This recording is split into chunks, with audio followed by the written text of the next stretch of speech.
All right, we're doing simple probability level 2 right now, and let's just jump right in. Kylie has a bag that contains orange chews, apple chews, and lime chews, so like Starburst, basically. She performs an experiment. Kylie randomly removes a chew from the bag, records the result, and returns the chew to the bag. That's important. If she returns the chew to the bag, she's going to have the same amount every single time that she's pulling from. So when we talk about probability, we're always finding the chances of something. What are the chances that you're looking for out of the total possibilities? Okay, so she's going to do it 46 times, and the results are shown below. So when she does it 46 times, 5 times it was an orange chew, 23 times it was apple, 18 it was a lime chew.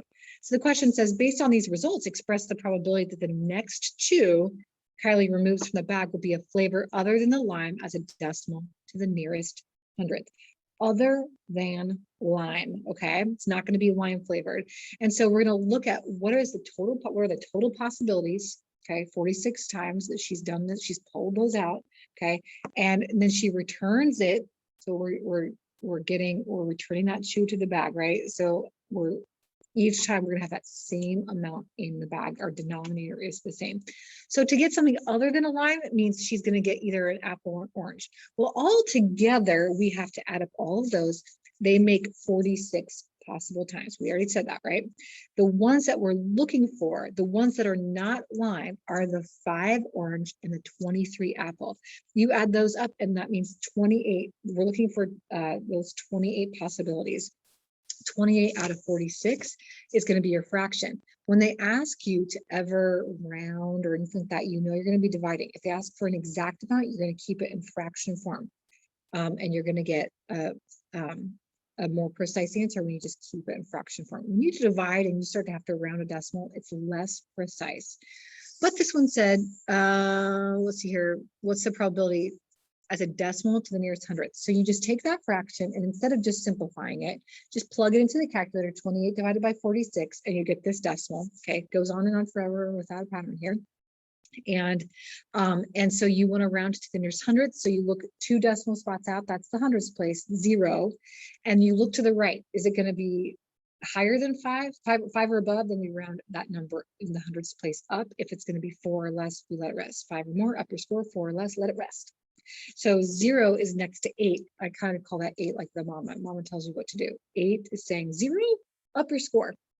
And so that's going to be 0.61 when you round to the nearest hundredth. That's the probability to the nearest hundredth when you are finding the probability of something other than a line. So lots of like little things, you just need to pay attention to those details. You don't have to go through all that drama and write all that stuff out, but you need to be aware of what all that stuff means. So on this one, we have a popular online game where people basically can purchase costumes. This many people purchased no costume. This many people got one, and this many people got more than one costume. So based on these results, what's the probability the next person will purchase no more than one? Which means they could have gotten 0 costumes. Okay, they're just looking, don't have any money, didn't get paid yet for work, got to get a good job so they can get paid for their costumes. Okay, they got 0 or they just got 1. So you have to say, okay, how many all together? How many are all of these together?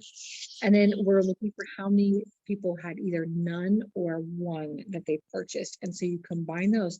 That's the number in your numerator out of the total. So let me change my page here.